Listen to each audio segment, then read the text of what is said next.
Important विषय था कर्मचारियों की तरफ से कि हमें अश्योर्ड अमाउंट एक चाहिए, जो बहुत लॉजिकल और वाजिब रिक्वायरमेंट था। 50% अश्योर्ड पेंशन, ये इस यूपीएस का सबसे पहला पिलर है। इस फुल पेंशन के लिए जो क्वालिफाइंग सर्विस रहेगी वो रहेगी 25 इयर्स।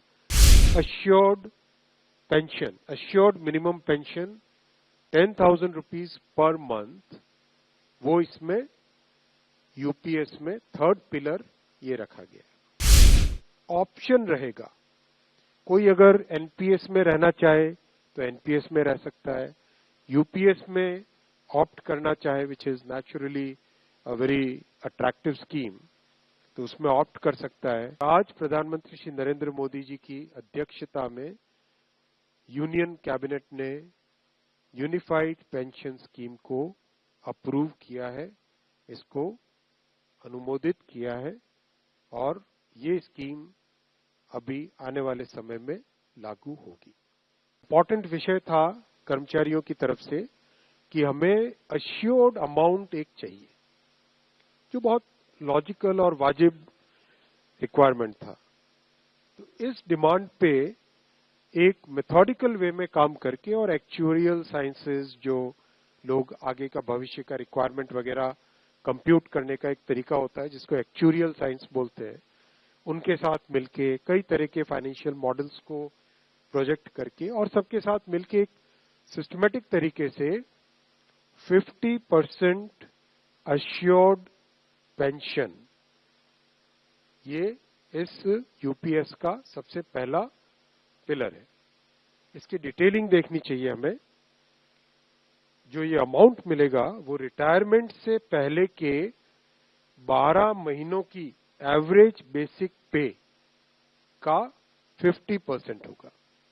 मैं रिपीट कर रहा हूं, अश्योर्ड पेंशन का जो अमाउंट है that will be the average of basic पे ऑफ 12 मंथ्स बिफोर सुपर एनुएशन, उसका 50% होगा।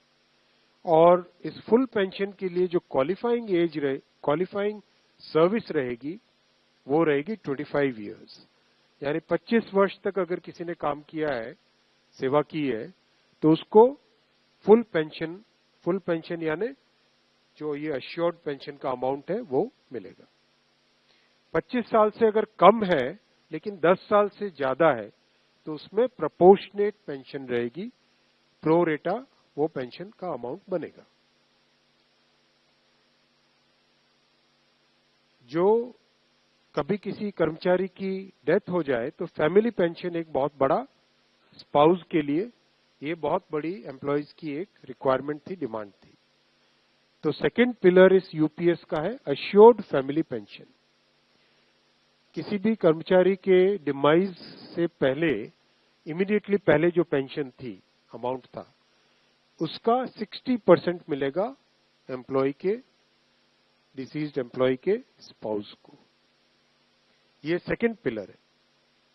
थर्ड पिलर है अश्योर्ड मिनिमम पेंशन। कई बार देखा कि सर्विस कम होती है और कंट्रीब्यूशन जितना हुआ है उससे एक सफिशिएंट अमाउंट नहीं मिल पाता था, और ये अपने आप में एक बड़ा विषय था केंद्र सरकार के कर्मचारियों का और एनपीएस में जुड़े सभी कर्मचारियों का। इसीलिए एक minimum assured pension, assured minimum pension 10,000 rupees per month, वो इसमें यूपीएस में थर्ड पिलर ये रखा गया। इसके साथ आगे वाले पॉइंट को जोड़ के करेंगे तो अगर डीएनएस रिलीफ यानी महंगाई से रिलेटेड रिलीफ जो मिलेगी तो वो आज की तारीख में होते होते करीब 15,000 रुपए पर मंथ हो जाती है, which is a substantial relief part of this entire pension system. Fourth pillar है इन्फ्लेशन के साथ इंडेक्सेशन।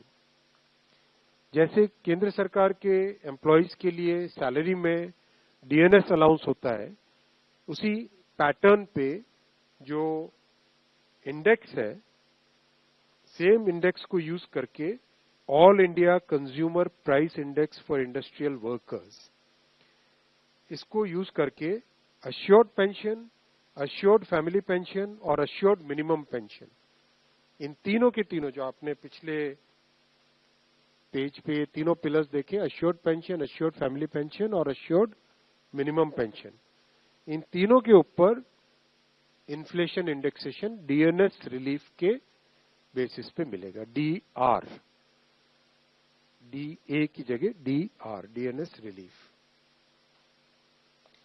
पांचवा पिलर है इस स्कीम का lump sum payment at superannuation in addition to gratuity. ये एक तरीके से बहुत ही इंपॉर्टेंट और बहुत ही बड़ी एक रिलीफ मिलेगी। जब सुपर एन्युएशन होता है तो उसके बाद में इंसान अपनी लाइफ को प्लानिंग जिस तरह से करना चाहिए तब कई बड़े खर्चे आते हैं, इसलिए ये लंप सम एक अमाउंट तय किया गया। यह है कि हर 6 महीने की सर्विस के लिए मंथली इमोल्यूमेंट्स विच मीन्स पे एंड डीए कंबाइंड, उसका 10% अमाउंट।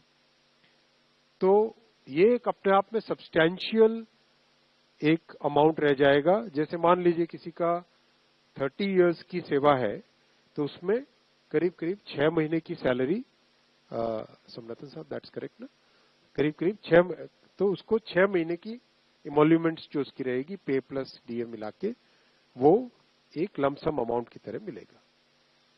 ये 5 पिलर्स को लेके आज यूनिफाइड पेंशन स्कीम अप्रूव हुई है। ये स्कीम केंद्र सरकार के करीब 23 लाख कर्मचारी, करीब 23 लाख एम्प्लॉइज हैं, उनको इसका बेनिफिट मिलेगा। ऑप्शन रहेगा, कोई अगर एनपीएस में रहना चाहे तो एनपीएस में रह सकता है।